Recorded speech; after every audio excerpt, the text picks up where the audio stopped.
All right. Good evening, everyone, and welcome to another episode of The Checkdown here on FTSN. I'm Bobby Melendez, joined always by Russ Morgan. I guess Dave Stayer wasn't kidding when he said, "Who, me?" on Twitter. I guess he was serious. I didn't know. I guess he's not. I don't know where Russ I is. didn't know. I I mean, didn't Dave, know I what I don't. was like. What was this response? Who, me? I'm like, you're on the show, Stager. Like, I'm you're in the post. saying, like, You're on. what is so until I don't know, he had issues last week hooking up on his computer. So hopefully everything's good. Hopefully he's okay. That's all that matters to us. Yeah. Maybe he has issues with his computer. So he'll pop in whenever he pops in. But until then, let's get into it. First off, thank you everyone who's tuning in wherever you're watching, whether that's Twitter or YouTube or Twitch or Facebook or wherever. Appreciate you watching. If you're anywhere other than YouTube, hop on over, hit that subscribe button, and join in on the conversation. Before we get into it, Russ, I would, I talked to you yesterday, talked to you the day before. It's a new day. This is our third day in a row Yeah. communicating. But I'm going to ask you, man, between yesterday and today, how the hell are you? Yeah. I can't complain, Bobby. One day at a time. It's nice out. Can't really complain. But yeah, third day. There's sometimes I get on. Like I have a day off, and like it gets, especially like on a day there's no sports.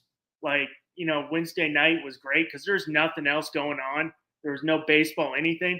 I'm like, man, I'd like to jump on and just talk some sports type of thing because I get so bored. I'm like, fuck, it's 7:00 at night. There's no sports on, nothing. I'm just, all my TV shows are reruns by now, and I've watched them a billion times. I'm like, and it'll probably get like that once it gets to like the dog days of summer in July and August. I'm like, I even are like, I'll watch some baseball, but fuck, we still got 60 more games to go. Hey, and baseball's going on. I know the Marlins, they're playing right now. The Pirates, they're down by 1. I think at the top of the 5th. They're at the bottom. I'm not sure. I think it's the top of the 5th. But either way, we're here to talk football, the NFL draft. Not too far off now, about a month away, less than a month now. You got the pro days going down. You got free agencies kind of cooled down a little bit. But there was a big signing with the New York Football Giants. We're going to talk about that and discuss that. But before we roll in, man, Cam Ward had his pro day. Restrepo had his pro day. There's a lot of noise going on with Cam Ward, Russ. Okay, yeah, a lot of noise, and I first off, I hope Steger just has problems with his internet. I know he spoke a little what was going on with his family, so I hope it's at the end of the day, if he's not here, I hope it's just his internet. That if it's just his internet going out, I think that'd be fine. It sucks he's not here because he always has some good opinions, but 100%. that's a lot better than something else. So let's hope it's just the internet. Hopefully he comes on. But Hopefully. you like you mentioned, we had Cam Ward's pro day the other day. Pretty damn good. But I want to know, does this make Cam Ward a lock at 1 with Tennessee, in your opinion? It should. It should. Because they didn't really make any moves at quarterback. Are they comfortable with Will Levis being their guy moving on to next season? I mean, I think the best case scenario for any team sitting at 1, especially for this season, and we'll get into why that might be the case. I'm a huge Cam Ward fan, and I love obviously I'm a Hurricane fan, in which I guess you could say I'm biased, but even if you get away from that and you just look at what he's done in his career, you could speak to that because you've watched him, covering college football for the Touchdown and Paradise podcast. What he was able to do throughout his career, being a 0-star athlete, busting his ass, Jackson State, and it goes to, it gets better every year, goes to Miami, and lights up the league, puts Miami back in the spotlight, and right there, in the conversation for Heisman. And what he's been able to do after the fact, in the offseason, in this draft process, the way he's carried himself in his pro day, if Tennessee plans to sit and stay at number 1, because they have not addressed quarterback this offseason, he should be a lock at the first overall pick for Tennessee. If if Tennessee gets a can't pass me up Godfather type offer for number one, then they could possibly afford to move down and look at someone else later down the line because of what we will discuss next year's draft class. But what's your thoughts on that, man? Do you think he should be the number one pick? I think he's a lock at one.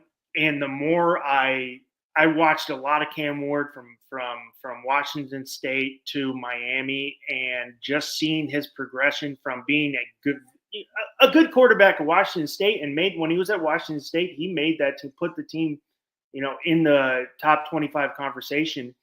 But they won six, like 6 in a row, 5 in a row, and then it kind of fell off. To see his progression from Washington State to Miami, where he looks like a totally different player and puts Miami back on the map.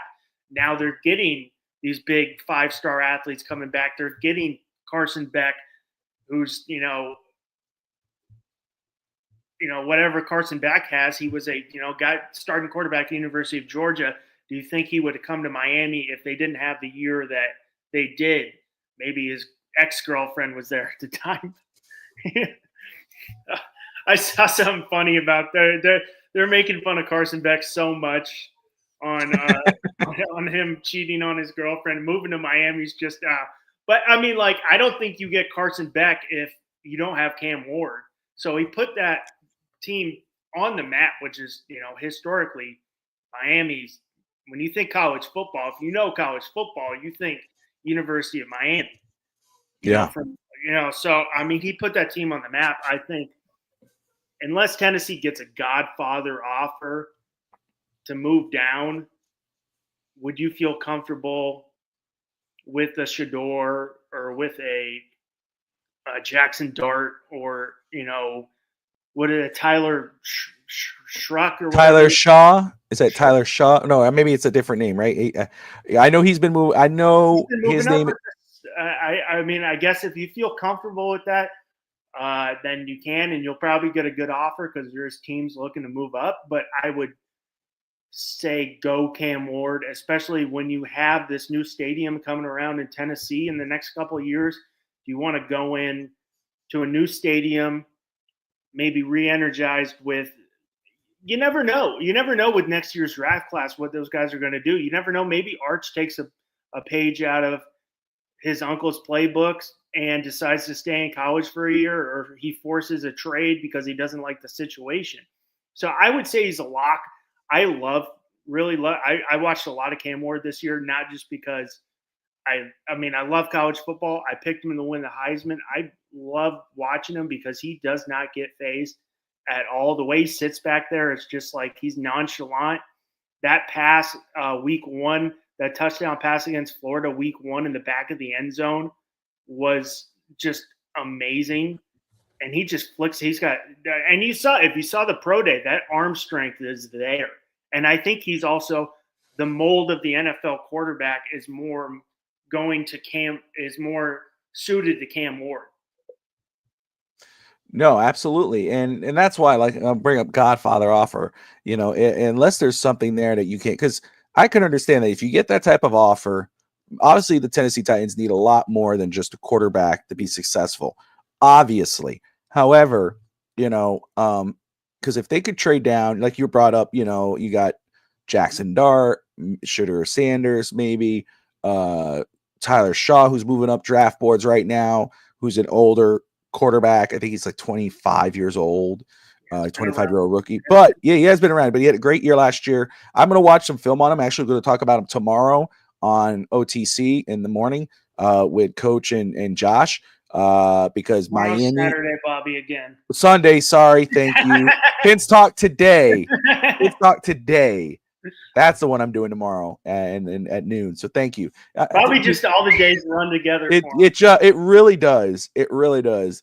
But so we are because Miami had their assistant GM Marvin Allen was at Louisville's pro day scouting him, watching him. So it's interesting now that, and I'll give a shout out though to Josh Mabry of the oh my goodness, I'm gonna forget his show's network, the Ruckus Entertainment.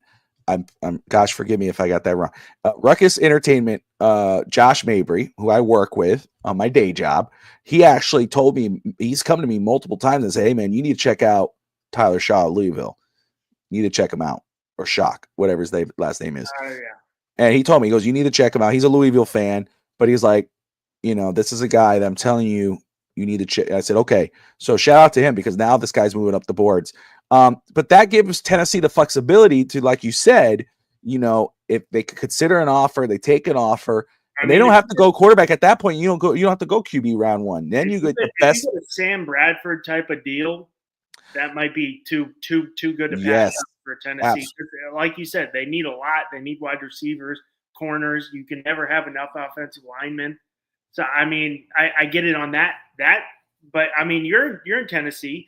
You don't want to go into that brand new stadium and have that right there is huge. But here's the thing, right? And I know we're going to talk about in the third period here, the third slot of our topics. We're going to talk about next year's QB class just compared to what it is this year. But what's the bigger attraction for a new stadium? Because Tennessee is building that new stadium and it's beautiful, the plans and all that. But like, what's the bigger attraction? Like for me, obviously, it's Cam Ward because I really, I love Cam Ward and it's gonna be awesome. He's gonna be in my bag. But Peyton Manning's, this. Peyton Manning's really huge here. He went to college here. Manning is royalty in Tennessee. He was a part of the ownership group for the WNBA team that they were trying to get here. Would it be bigger for Tennessee to say, man, let's try to hedge our bets on possibly Arch Manning next season? But you're right. Something that you got to consider, Arch Manning could very much be a wild card and say, I'm not coming out. Now you're screwed because now, there's still a lot of other good quarterbacks next season's class. But I don't know, dude. For me, it would take a lot for me to move down at this point. I would absolutely consider it. However, Cam Ward, he brings the excitement. He's gotten better every year. And if you look at every team he's played for, he's made them better. He's always gone above and beyond what you expect from him. He's literally the guy who is like under promise, over deliver. And he could be that guy in the next level. I do believe in. He's my highest rated quarterback this year. I wouldn't take anybody above him at this point at QB. So yeah, I would say if Tennessee's staying at number one, he's a lock at Tennessee. Well, yeah, I 100%. I think he's a lock at one. No matter who's ever trading up to number one, they're trading up with Cam Ward. So I mean, I would, if you get an offer where you get a couple second rounders and 2 first rounders, a Sam Bradford type of deal, you definitely have to look at that. But also, there, who knows? The Adam Schefters say it that this class is not as strong. Do you get an offer from a team such as maybe Pittsburgh or Dallas wanting to move up and you drop out of the top 10 and you lose top 10 talent because they're saying there's not as many top end talents. There's a lot of good, very good prospects is what I'm hearing, but not as many top end talents. Even dropping down to 12, you could miss out on some serious guys, but I think he's a lock for one. And like you said, we're going to get into next year's quarterback class in comparison. So I'm going to save that for later a little bit. So we have some more, but being a Miami guy, what did you think Xavier Restrepo did to his draft stock? Because, going in, he was probably day 2, late second, third rounder. What do you think he did to his draft stock after that subpar pro day he did? And this is the guy who's got the most receptions and the most receiving yards in University of Miami history. And just look at the list of receivers they got from that school. But is that going to hurt his draft stock because he had such a subpar pro day? I guess that's just on the teams that are going to be sitting there. Do they really zone in on the pro days? Obviously when somebody does great on a pro day and they show that elite speed or whatever, that jumps out on you. When someone has a terrible pro day, that's when you go to the film and you watch film and then you go look at the numbers and you see what he did in college. and he was consistent with his numbers, and he was a consistent playmaker. So that, like, for me, I'm going to tell you, if he would have had a unbelievable pro day like a Cam Ward or like any guy, he may have risen up the draft boards, but I don't think a bad pro day hurts him in regards of his draft stock. I think he'll be drafted where you're saying, in that mid second round, maybe early third round draft pick. I don't think it hurt him at all, just because, I mean, he brought up the injury, which that's fair. I mean, it's fair. I mean, but at the same time, I think I have to believe that it didn't hurt him. I don't think it helped him in regards of trying to move up, which I'm sure he would have loved to try to move up draft boards so he get more money. I think it just kept him exactly where he's going to get, where we project him to be, which is a mid second round, early third round pick. Yeah. Day 2 pick.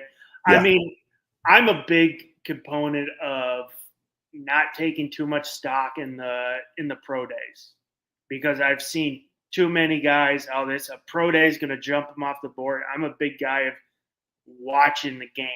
Yes. And Xavier Restrepo, yes, he's not very big. I think he's like, 5'10", maybe 5'9", 5'10", but the guy finds a way to get open, and he finds the hole.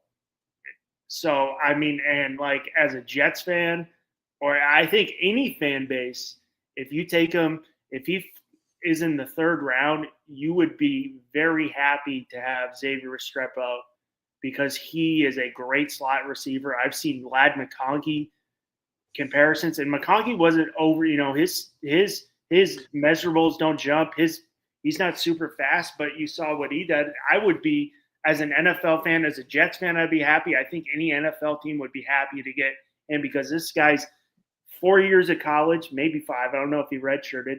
He's very, seasoned, but I mean, that's also a good thing. He's not going to come in green. He's coming in ready to go. I love his hands. He finds a hole. He finds a way to get open. I mean, if it hurts him, it hurts him. But if it falls, I'd take him on the Jets, and I'm sure you probably take him on the Dolphins too. Yeah, because of what he was able to do in his career consistently.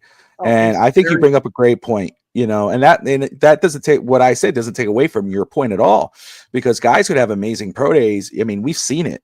Jamarcus Russell, I mean, on his knees, throwing that 80-yard bomb, I mean, just impressive. I mean, and you would think he had all the talent in the world, but what did it do? Nothing. And there's guys that shouldn't be in the first round that they have killer pro days, whether it's like a 4.26 or whatever, and whatever they did, and also they get overdrafted, and then they're bust in the NFL. John Ross. Yeah, there's guys that happen. So for me, what he was like 10th overall to the Bengals, and what did he ever do? I mean, the Jets did. Stephen Hill had a killer pro day, drafted him in the second round. He made it like 3 years, and he's out of the NFL. So I mean, that's it. So I think you're right on the money when you say, like, don't put too, like, obviously it's good to see, but at the same time, it's not a game. They're not in game. You're just seeing their talent, but they got to be in the game. So that's why I say, like, oh, he had a terrible pro day. You should have. No, go watch the film.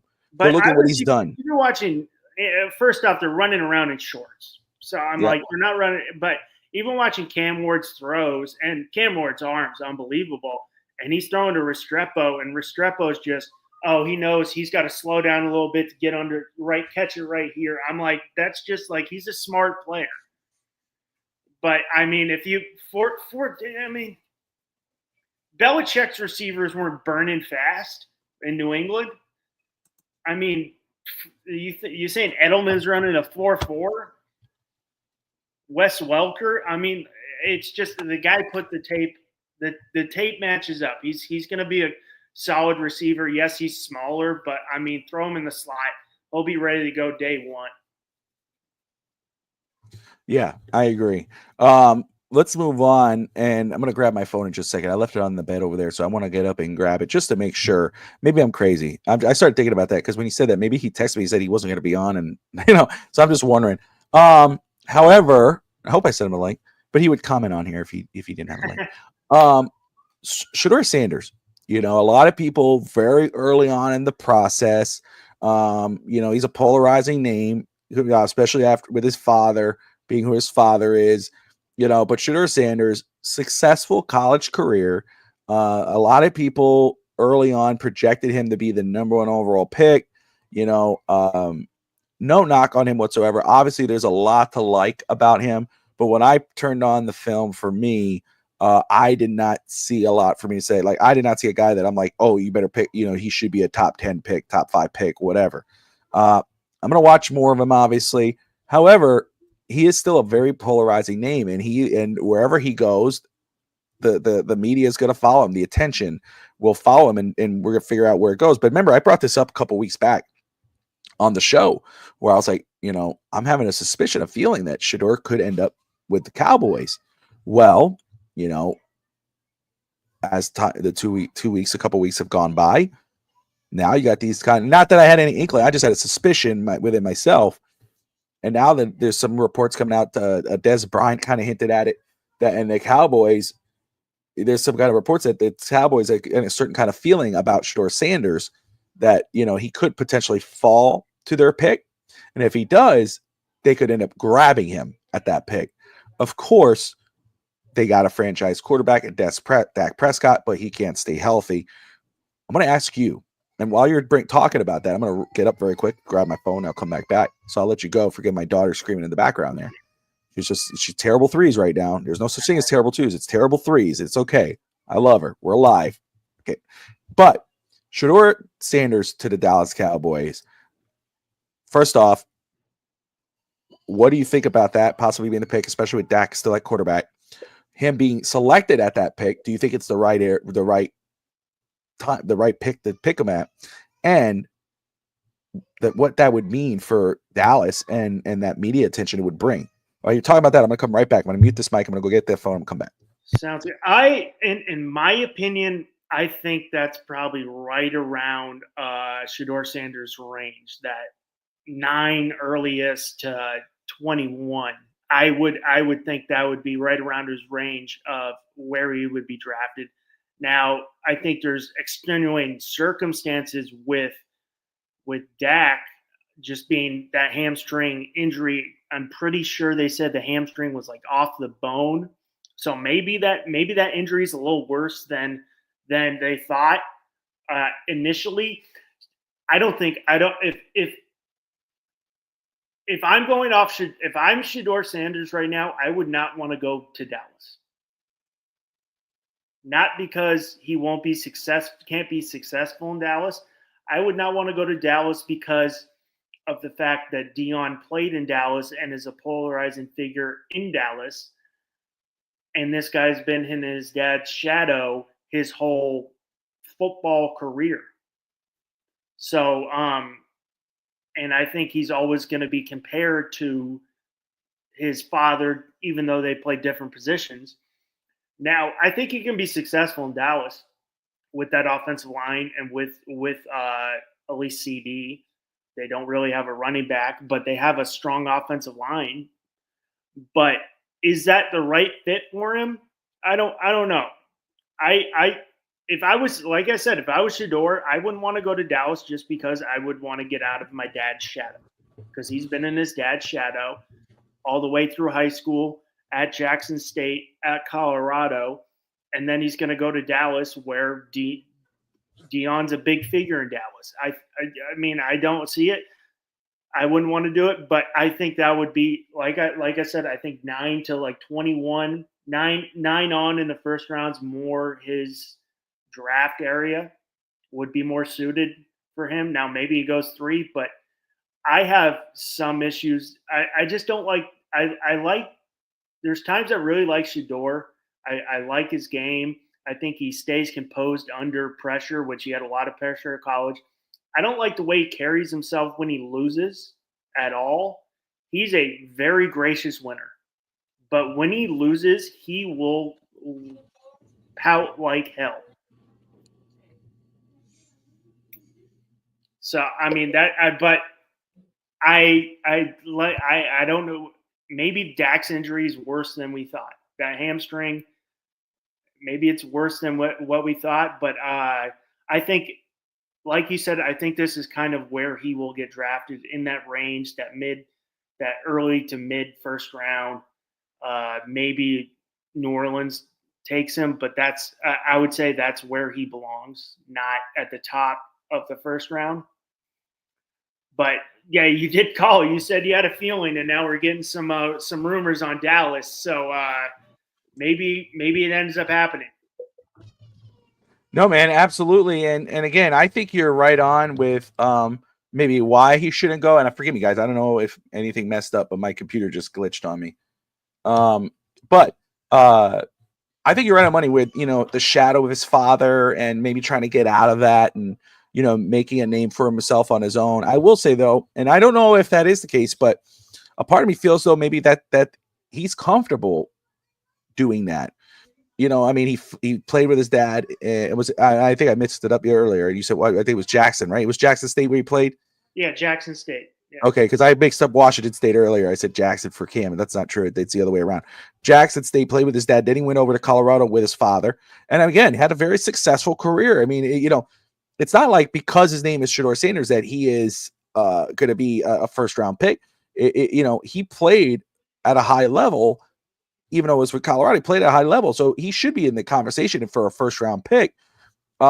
With Dallas, it's just very intriguing because I can understand Dallas entertaining it. Because again, like you said, Deion Sanders, Shedeur, whether he deserves it or not, he's star power. Yeah, it's star power, and that's something that Jerry Jones loves. And Jerry Jones could be a guy who, if Deion's not involved, Jerry Jones could be that guy that pumps Shedeur up, and gives him that, say, hey man, I love your dad, I love your family, I'm behind you, this is your team, and that could give them the leverage to move on from Dak, get a couple more draft picks, and it puts Shedeur in a situation where he's going to have talent around him. You think of oh my goodness, what's their receiver's name? I'm losing that now. CeeDee Lamb, and that's going to give him that leverage. So I don't think he minds that. And I did read, I don't know, what's fact and fiction, whatever the heck else, that, where do they go from here with Dallas? I mean, does it come to a point where if they draft Shedeur Sanders, does a year from now, couple years from now, do they bring in Deion and Deion becomes the coach of the Cowboys? And now there you go. Now it's following suit. There's a lot of interesting things in play where go ahead. A lot of interesting. I mean, Dallas has other needs too, though. I mean, they need another cornerback. They could use. You obviously saw this year. They need another receiver next to CD because he's basically the offense. They lost Zach Martin this year, so you're losing an All-Pro guard. So it's not like he's coming in like, oh, this is the last piece. If he comes in and we're going to a Super Bowl run, we can go to the Super Bowl. They have other needs too, and I mean, if you trade up, because obviously you're going to have to trade. They trade up. The rumors the Browns, they're going to have to give up more than just moving from 12 to 2.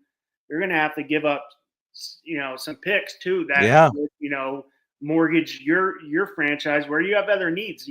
As we see, Trayvon Diggs can't really stay healthy. Good solid cornerback, but when he's on the field, but there's other needs. I mean, that offense is CeeDee Lamb, and I mean that's it. No, and that's the thing too, because it's like, do they believe that they are a Cam Ward, a Shedeur Sanders away from making a legitimate run? Are they looking to make a run, or are they looking for the hype machine? Because if they're looking for hype, if they're looking for publicity, go get Shedeur Sanders. Go figure it out. Trade your first round pick, your next year's first round, move up from 12 to wherever, and go secure him. If that's what you think. But you have to ask yourself, if you're the Cowboys, and Josh Wingate would be perfect to answer this, and hopefully he's on tomorrow, are they a QB away or Shedeur Sanders away from making a run? Because then you're going to say, then obviously Dak Prescott, they just gave a deal to, I think last season, was obviously a mistake to extend at that point. So it's going to be interesting to see. So far there has been no trades with the first round pick in the first round so far. Usually by this time there is a 1 or 2 first round pick trades. There hasn't been, which is crazy. So I think this is going to be a very fun and interesting draft coming up. There's going to be a lot of surprises, I think, in this year's draft. And like, you've mentioned, it's not everybody needs a quarterback who, there's half the league probably needs a quarterback if we really get down to it. Yeah. And everybody's looking for that franchise quarterback. And there's 2, maybe 3 in the first round that we're predicting. Maybe Jackson Dart gets in there. So, I mean, somebody's going to mortgage their future to get up and to get this guy. Is it Dallas? Is it New Orleans? Is it the Giants move up? It's going to happen because quarterbacks get overdrafted and people will do it. So, I mean, I'm not, it's going to happen. I'm betting on it to happen that someone will move up and say, oh, well, he's falling. Oh, fuck, I got to move up now. Yeah.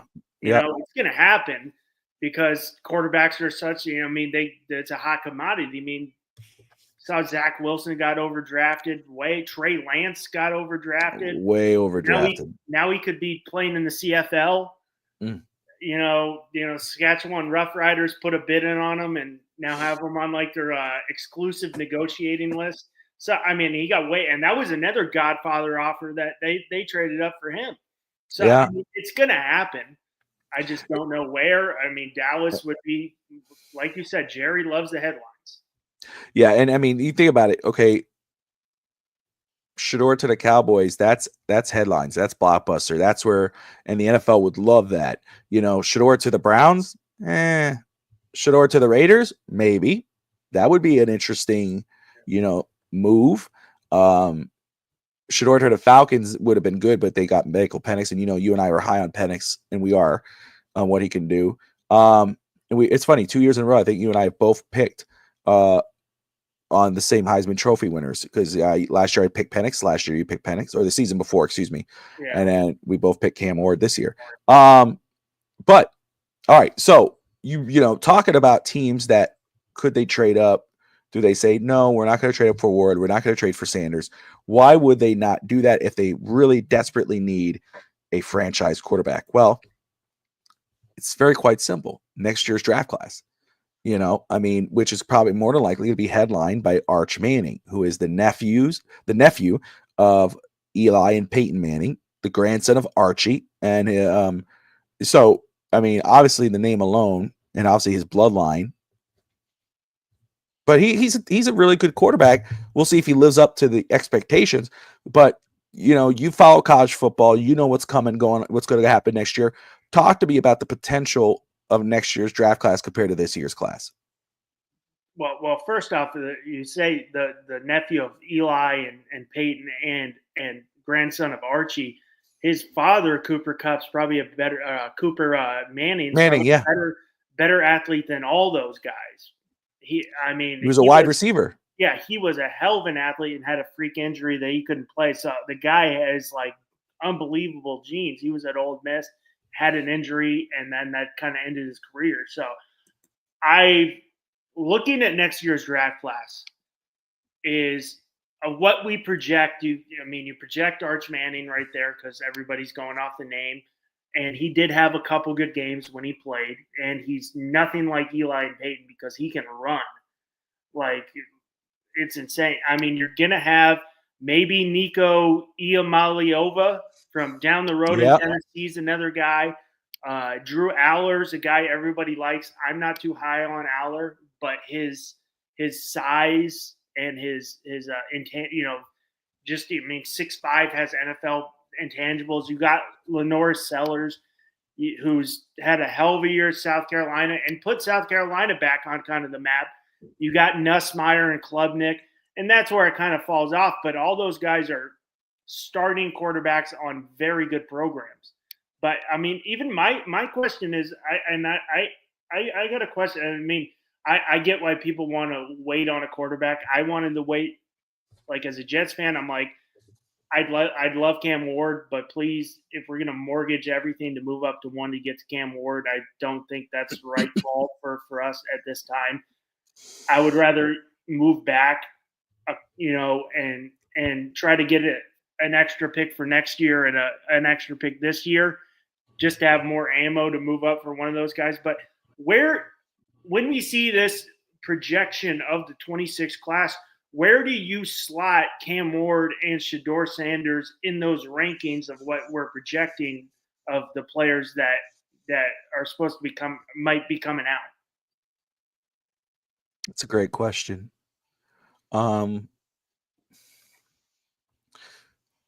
I would say currently, without watching what happens next season, I'd have to think from what I've seen with Shador and Cam, Shador would be further down the list, in my opinion. He'd be a few spots below next year's class with that list. Cam Ward, I think, is still in that top 2, 3 conversation. If he had another year, if he was able to have another year in Miami after what the year he had this season, I think he's competing for that number 1 overall pick still with whoever the top 2 guys are. Because if Arch Manning decides to stay, whatever. But if Arch Manning comes out, I think there is a legitimate argument. Now, Arch Manning might have the leverage just because of his name, but I believe that Cam Ward would still be in the conversation for top 2, top 3 quarterbacks in next year's class as well. Yeah, I mean, I've looked at on the Cam front, and like I've said, we're going off of Arch's name. We're going off of a couple good games where he played. I want to say Texas El Paso, but it wasn't. He played, a very subpar FBS team, so it wasn't like he was playing top, competition. But what we're going off and what we've seen, everybody's he's going to be great. And obviously, if he's got Eli and Archie and Peyton in his back corner, the guy's got skills. But I'd still put Cam Ward as the second best prospect in next year's class over Nico Iamaleava. I don't know, his last name's insane to say. Yeah, I know. Yeah, I think he'd be real. I do like Nico at Tennessee. I just want to see what he does next year. I saw some times where he did get flustered, but he has the intangibles. He has the arm strength. But I'd still put Cam Ward as 1, depending what Arch does, or 2, easily 2. Now, on the Shador side, for me, I still put Shador. I'd put him in the 5-6 for next class. So it's not like it's a fall drop. It's not like he's a third-round pick. I still think he's a first-round. Could be a late first-round guy, but I would put him more with like the Nussmeyers and the Allers, he's a more pocket passer quarterback with less mobility. But to say, oh, I can't put this guy down with Sam Levitt and what the Jackson Arnold. I'm like, Shador's better than those guys, and Nussmeier might be better than him too. But I mean, we want to see another year. But on the Cam front, I still think Cam next year, if he came out in next year's class, would still be in a conversation as the number 1 pick. 100%. I'm with you on that. Sorry, I'm getting updates from the Marlins game. The Marlins were down 4-0. They just scored, so they're 4-1. And then Conine just had a monster throw to get a guy out on second. So that was really cool. So we're at the top of the 6, and the Pirates are on offense. So sorry, guys. I'm distracted. I swore I was going to do better in paying attention this year to the Marlins. So that's what I'm doing. I'm trying to, forgive me. And I think Russ understands because his passion is baseball. I get it. I'm like this half the time. I'm like, check this out. And I just got hey, Bobby, you obviously you do the draft show. Yeah. So, and I've got to, because the Jets, we have a handful of needs. I'm like, I like Tyler Warren a lot from Penn State. Penn State, yep. I like Tedero McMillan from wide receiver, Arizona, yep. But then I'm looking, like, we got a solid offensive line, but we need a right tackle. And I'm seeing the two guys is Membo, I think that's how you say his name, from Missouri, and like Will Campbell, who's a guy who's getting scrutinized because of his arm size. And he's like, that always happens. Look at my game tape. I know this wasn't a problem at LSU where I'm playing top end competition week in, week out in the SEC, but now it's a problem. But with the Jets at 7, or like any team, what is your opinion on passing from, if you need an offensive, like we need a right tackle, passing on one of those guys in the first round because one or two could be available at 7. And what's your opinion on guys who would be going in the second round in that 33 to 50 range offensive tackle guys? Is there a deep drop off for that range, or is it still you might be able to you still see him as a solid starter in the NFL? Yeah, so I don't. Obviously, there's some guys that are a lot more elite than others. The Will Campbells of the world, and you possibly Calvin Banks out of Texas. I'm in the mindset that maybe tackle, if you really need a tackle, I think Will Campbell, you could make an argument that you could get him and feel good about what you're doing. But if you're like, hey man, there's gonna be a lot of talent you don't want to pass up on if you're any team, on those impact positions, safety or wide receiver, like you brought up, D tackle, maybe Mason Graham. There's guys there, Genty at running back. Obviously, though, the Jets should be fine there. But you know what I'm saying? I mean, there's guys there that if you're a team that you know what I mean, that you're like, it's hard to pass up on the, like, I think there are guys that if you decide, like, if a team goes, okay, like the Jets for whatever reason, I mean, I hope they pick a punter in the first round, but the Jets, if they were like, like you said, right, like they need a wide receiver, they need talent, right? If they go Tate McMillan or they go Tyler Warren, the tight end, I think they could make a legitimate argument that they could go and get a guy possibly. You got I'm throwing it, think about it, quarter Cam Williams later in the second round, and he could play tackle, he could play guard, you could move him around. You got Jonah Savanea, who he's projected as a guard, but he's played tackle. There are Josh Simmons at Ohio State. There are a few guys that I like, I don't think it's a major drop off. I think you get a quality guy in the second round.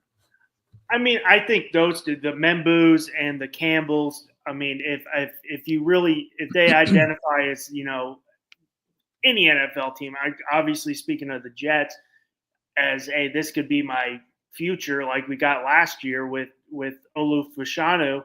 It's like, hey, this guy could be our left tackle for the next 10 years. Now, he didn't play as much, which was probably fine. I was like, hey, you get a year to get going, but I'm like, this is my 10-year guy, could be my left tackle for 10 years, like we had in the 2000s with DeBrickashaw. But I mean, like you said, you still got Zabel, you still have Simmons, Ezra from Minnesota, Cam Williams, Connerly, the guy from Arizona. I don't know how to say his last name. So it's like, that's being a guy who is locked. You're locked in on the draft. I follow the draft, but you are locked in. This is your time to shine. I mean, like, would you be willing to pass up an offensive tackle to go get Tyler Warren, who everybody's saying he's better than Brock Bowers? I said it last week. I'm not saying he's better than Brock Bowers. I'm just saying as an overall tight end, he's got, more of the inline skills, the blocking, where Brock is a massive wide receiver. So, I mean, I think, and this is not Miami. Miami's a different conversation, but I would say the same thing. I think you get Tyler Warren. There's a bigger drop off. There's a lot of talent at tight end. There's Harold Fannin Jr. I like a lot. Rondé Gaston. There's a lot of guys, but was it Love something from Michigan? Colston Love. There's a lot of guys. Like, there's some decent talent at tight end that, you could go get later, but Tyler Warren's a different type of beast. I mean, I feel more comfortable skipping tackle in round one, getting that premier talent. But I mean, like going on the Dolphins. And I hate the Dolphins, but I'm gonna go. Nobody's perfect. Yeah. You ain't perfect either, buddy. Yeah, you root for the Miami Dolphins. Whatever. But, I mean, like, if I'm looking at them at 13, and you need, I mean, you guys need offensive line too. Everybody could use offense. You need offensive line because we know what's happened with Tua gets killed. Yeah. If he's your future, which they've made it clear that he's your future, which I think so for now. But I mean, you go. But would you be comfortable at 13 passing up maybe a quality skill player that could be there at 13, like Jalen Walker, Williams from Georgia, Shamor Stewart from Texas A&M, who's a guy that has his intangibles jump off less than the tape, or a Matthew Golden or something like that. And would you be more comfortable like, hey, Kelvin Banks could be right there at 13, and he'd be a guy who could play left tackle, could play right tackle, but would you be comfortable as a Dolphins fan going for a Kelvin Banks where maybe you could get a guy in the second round at 48 who's not up to that, what Kelvin Banks thinks, but he's still a solid guy you could plug in on the right side and move, and maybe a Will Johnson falls to 13, who I think is the best cornerback in the class. And would you pass up that guy for immediate need, and you're passing up a guy who maybe could be the best cornerback in the next, in 5 years? So this is where I stand right now. First off, my philosophy is need in free agency, bet BPA with the first couple picks. Miami, yes, desperately needs help on the offensive line. They signed James Daniels. In regards of tackles, because I've seen a lot of people talk about tackle for Miami Dolphins. They drafted Patrick Paul last year, who sat behind Armstead. We don't know what's going to happen to Armstead yet. And they have Austin Jackson. Let's say guard, right? Because I think right now, don't worry about tackle with the first pick. We can forget that. I don't care who's sitting there. And I like Calvin Banks. I do. But I wouldn't take him at 13. I wouldn't do that at that point. If he's sitting there at 48, who knows? Yeah, that's a conversation here, because you not only this right and left tackle, you could plug him in at guard too, and you're set there, because then you have a swing guy if Paul doesn't move on. You talk about guard. Do I go guard? Should the Dolphins go guard at 13? Tyler Booker? No, that's a little high for me. I think there's guys in the second round that I could get, and I'm going to feel really good about what you could do. You got Tate Ratledge, you got the Savanea from Arizona, the Jonah. Looking at here, you go Cam Williams again, possibly Willie Lampkin later. The only thing on Willie, I like Willie Lampkin. I love his play, but his size just kills. That bothers the hell out of me. That's a guy you get in the mid rounds. If you're telling me, Bobby, Calvin Banks sitting there at 13.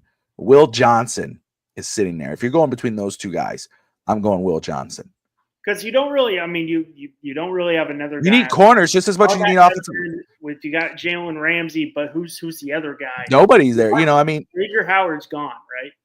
Howard is gone. Kader Kohou should be coming back, but he's more of your slot, third guy, nickelback. You got, they drafted Cam Smith a couple seasons ago, but he's really amounted to nothing. I'm not saying he will be nothing eventually, but he could be something. But right now you don't have that. But you're not going to pass up on a Will Johnson, and then don't sleep on Jahdae Barron either out of Texas. That's another corner. And he's got flexibility. He can play safety too. 100%, dude. And to talk about safeties, of course you got Malachi Starks, but I'm a big fan of Nick Amenrari.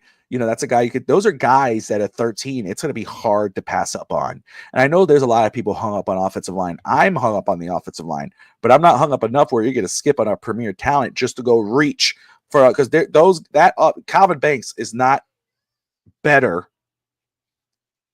13 than any of the guys I just brought up. I think if you're, I don't see this happening. But if like a Will Campbell or a Membu falls to 13, you have to take him.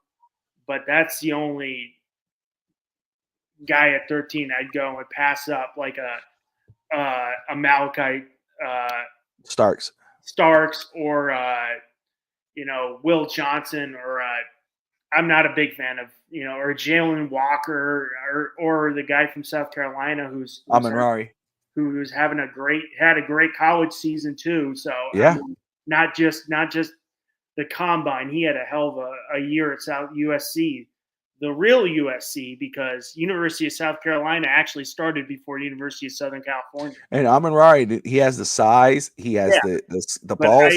I'm with you. I think it's a different circumstance for the Jets because of the two guys who might be there. One of them's going to be at 7, and I'm just like, you do a lot of, I'm like, would you feel more comfortable, waiting where you could get a Zabel, you might get a Williams, you'll get the guy from, could still get good players. You could go, I don't know if he moves up in the first round. I know he has some injury history, but I'm really high on him. I know Josh Wingate is, the 2 tackles out of Georgia. I mean, guards, Tate Ratledge, I'm high on him. Wingate is as well. I'm cool with him at 48. Dylan Fairchild is another one. He played for Georgia. I like him a lot. That's another guard. If you could do that, and again, I know you bring up tackles. So you brought up Membo and John and Campbell. Absolutely. If they're sitting there at 13, you got to consider it. However, I will say again, and at least for Miami, you drafted this guy in the 2nd round last year in Patrick Paul, and you have Austin Jackson. Maybe you can kick it. Maybe you can kick Will Campbell, the guard, and if you do that, then okay. Now you got a guy again. You have an elite tackle in college, but you moved him out the guard. It gives you time to see what you have in Paul, and if he doesn't work out, you could push Campbell to left tackle, and then you got your bookend left tackle for the foreseeable future. I get that. I'm down. I want to be angry if draft day comes and the Dolphins get an offensive lineman in the first pick. I will say though, you're probably passing up on more impactful talent at 13 if you're going offensive line. An offensive tackle and Will Johnson's Will Johnson. I'm like, that guy's Will Johnson, Byron, Amon-Ra. There's going to be. I mean, there's other guys too. Don't get me wrong, and I'm just saying those guys right there because I like Genty a lot. I would not sleep on Genty at 13. There's just guys, but it's just impactful picks. And it's like hard for me to think of passing up impactful picks just to reach for an offensive lineman just because we need offensive line. No, you could get an impactful player in the 2nd round that would be, that I think would make just as an impact. And again, you have to consider those guys if those 2 guys are sitting there, but it'd be hard for me to justify picking them over Will Johnson if he's there. We're close at the hour, but I wanted to ask you before we wrapped up. And again, hold on. Wait for her to stop screaming. Forgive me, guys. Russell Wilson, the Giants, they signed Jameis Winston, and they go and get Russell Wilson. Very quickly, your reaction to that signing, and does that eliminate a quarterback in the draft for them? I don't think so. I think they can still take a quarterback if it's not Shedeur or Jackson Dart or the guy from Louisville. But I was surprised, to say the least, because Jameis, I thought they're just like, hey, we're going to go with Jameis and let Jameis do his thing, because Jameis will highlights, but he also lose you a lot of games too because he's a gunslinger. So I was very surprised that they signed Mr. Unlimited.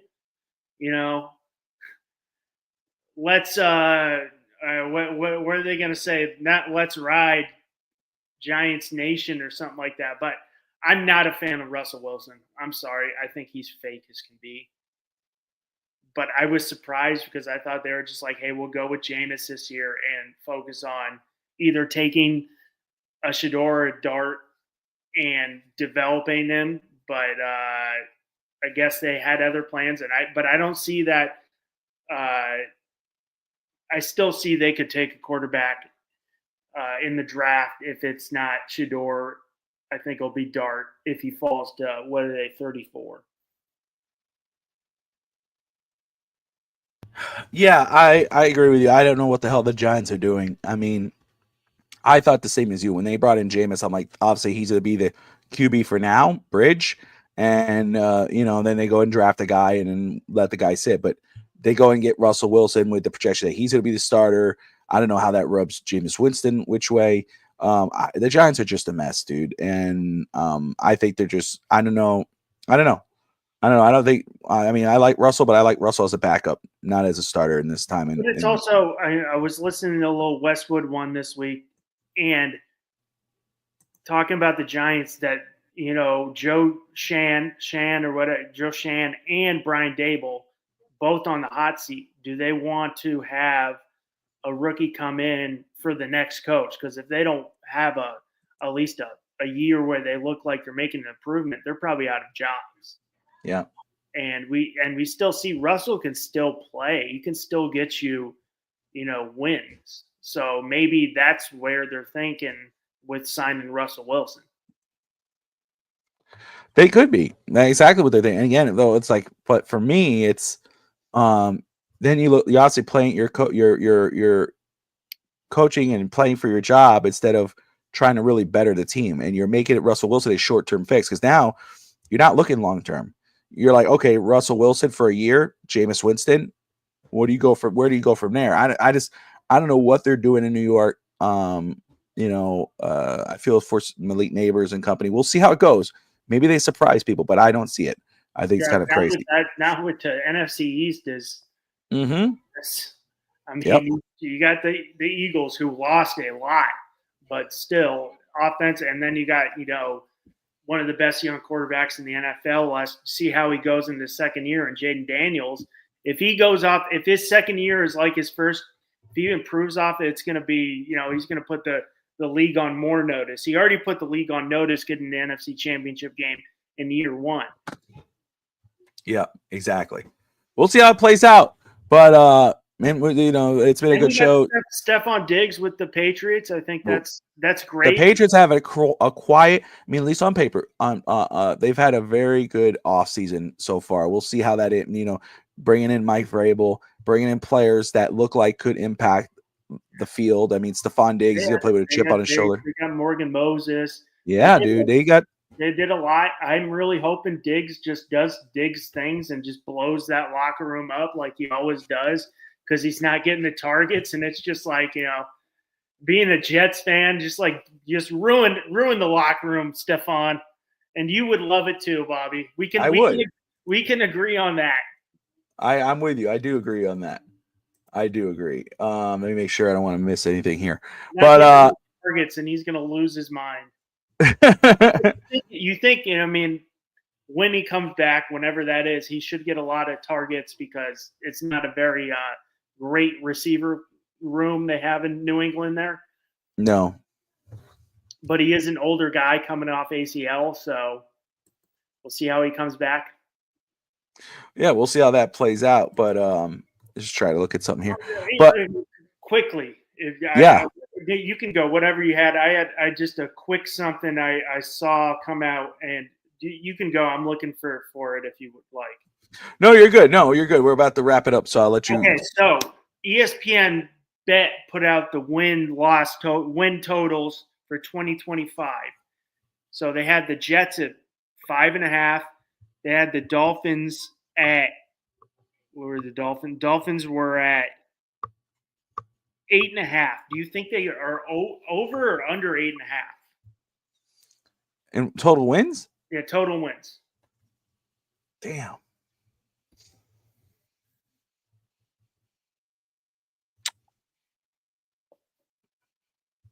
Right now, I can I say even for right now? You've been taking the push.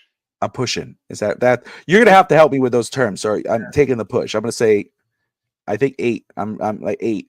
If I had to go over, I'd say 9 right now because there's not enough right now for me to say I'm absolutely I got to see how the draft plays out and then the second wave of free agency post draft. See how that goes, and then I could let you know for sure where I'm at.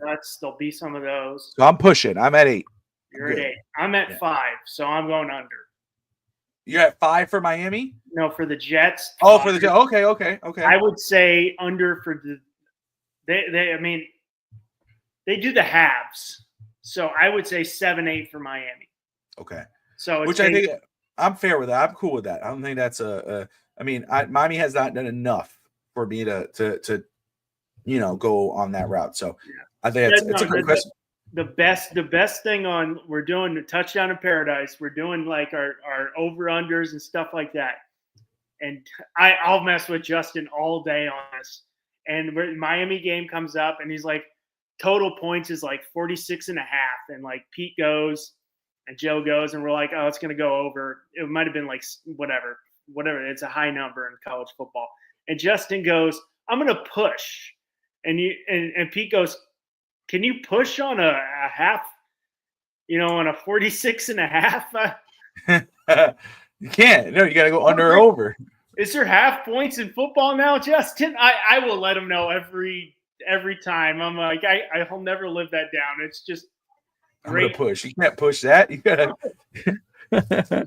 half points. So it's like when I'm betting, I see like 46 and a half or something like that. I'm like, well, I really need 47. Yeah. Something over. I'm like, I don't even get to think about the halves. But for the Dolphins, I would say 7 or 8. For the Jets, I would probably say 6 at the most. All right. So, but well, probably the 4 or 5 range with. Perfect. Oh, there you go. I'm a little higher on Justin Fields than Steger. I know he hates him. I think if that's fine. I don't care. You can have your own opinion.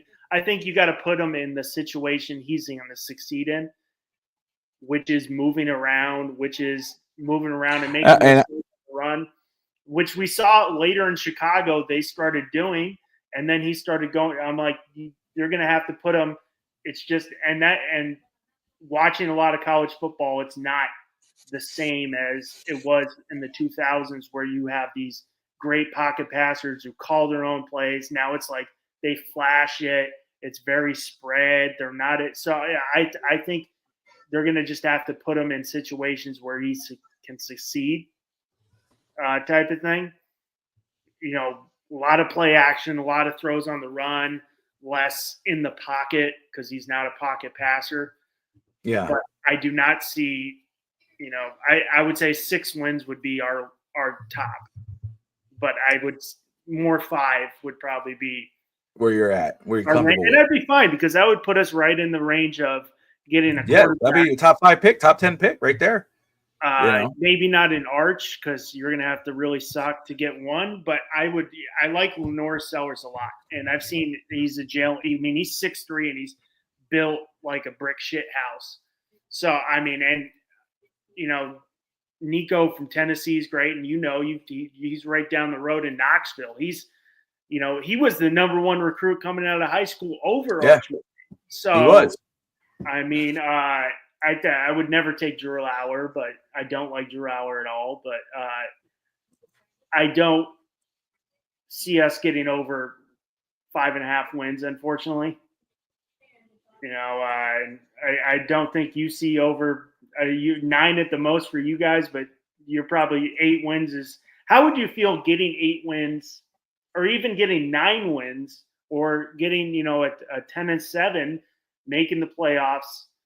And losing in the first round again, and then you're still in the middle tier, and then you're giving McDaniel and Tua, and I don't know much about Chris Greer, but I know enough because I see all the Dolphins Twitter, you're giving them another year, you're giving them more hope. We made the playoffs. There's some hope, but then we're in the playoffs, but we're never getting past the wild card round. We're never competing for an AFC title.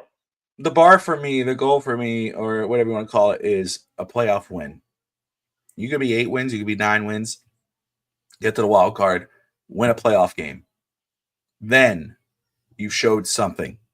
That's what I say. I don't care if you're 8 and 9 wins, 10 wins, 11 wins, 12 wins, you go to the playoffs wild card and you get bounced, get rid of them all. Wipe them out. Yeah, that's where I stand. You can't keep on making it because always the excuse with Miami with Tua is, we go play in the wild card round. It's a cold weather place, and Miami, Tua doesn't play well in the cold weather. I'm like, well, you're not going to play every single game in 85 and 95 in Miami, and that's always we got to play Buffalo and it's freezing, so we're not going to win. I'm like it, but I kind of assume it with the same thing with Pittsburgh. And I know a lot of Pittsburgh fans are like, hey, Mike Tomlin's great. He gets you to the playoffs. But are you just excited now to get to the playoffs? Because that's always been doing since Ben Roethlisberger left. They get to the playoffs, they lose. They get to the playoffs, they lose. I'd be fine with it because we haven't made the playoffs in a long time. But I'm a Jet. The Jets and the Steelers are a little. But I mean, like I could see that. I'm like, hey, we get there, but we're losing the wild card. We get there, we lose in the wild card. So I mean, it's tough. I mean, like on the Dolphins, I'm like, hey, we got to the playoffs, but then you're giving Chris Greer, who I know all you Dolphin fans despise, and Mike McDaniel. I know Evan hates Mike McDaniel another year because he's like, hey, we were successful. Yeah, exactly. It's the predicament, but I mean, if they could win a playoff game and they could show growth, that's all I want. I want to see growth. It's also like the years the Jets were good. A couple years ago, we were right there, and we ended up tanking it. 2015 was great with Ryan Fitzpatrick, but it's like even when I'm like, okay, this team, like they're not going to do well in the playoffs, but then as a fan, I'm like, I want a better draft pick, and then they start winning. I'm like, I can't root for my team to lose. Never, I'm like, I know they need a higher draft pick, but I can't do it. I will never do that. I will never root for my team to lose. I want to win at all times. See, now I was this year, I was like, there's games, I'll watch the game, and I'm like, all right, they win or lose, fine. Yeah. That's a different thing. Then once they start, I'm like, oh, they're competing. They might win. I'm like, all right, I'm all locked in. I can't do it. I'm like, and we won a couple games that probably hurt our draft. We could have been in that top 5 because Aaron decided one week he wanted to play terrible, and the next week he looked like he was Aaron Rodgers again. But I mean, I could never physically. I'm like, I want number 1. I'm like, I'd kill for Arch, man. I'd love if Arch is the prospect that we all say he is. Give me Arch Manning. We lost one Manning, almost, in 1997 because he decided to stay in college. No, he saw who was going to be the number 1 pick, and he said, "I'm not going there." Yeah, we still got a good number 1 pick, but I mean, Keyshawn's great. But talk about a guy who was a head case. He was a locker room head case because he was a lot. He was a lot for sure. But hey, man, listen, there's so much to talk about, and we'll absolutely continue doing so next Friday. Hopefully with Stager. Hopefully his kid feels better. He had a fever, so he had to run his kid to the clinic. So shout out to them. But again, Russ will be on Wednesday night for On Deck, the baseball podcast, to cover all of Major League Baseball, all the games right now. I mean, 30 of them, baby. Oh yeah, man, and it's gonna be fire, man. Baseball season's gonna be fun this year. I just have a suspicion it's gonna be a really good season. And again, I'll be on tomorrow. I'm gonna say it right because if not, Russ will get on me. And I appreciate Russ doing that. I appreciate you doing it. So I had to let you know your day. Yeah, I appreciate that, you guys. And you're right. My day's right. I was just telling my wife this because she's like, oh, I gotta, that's what she's texting me now, and dinner's here and ready. And I was like, she told me like, oh, I'm gonna go. And don't forget, I got a show. And she's like, oh, I wish you would tell me. I go, just assume I have a show every night. Just assume that. You got young kids. You're in a different world.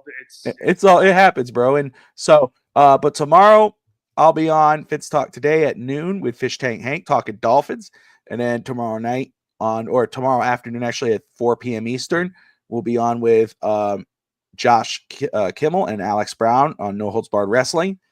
And then Sunday, OTC on the clock, Miami Dolphins draft show.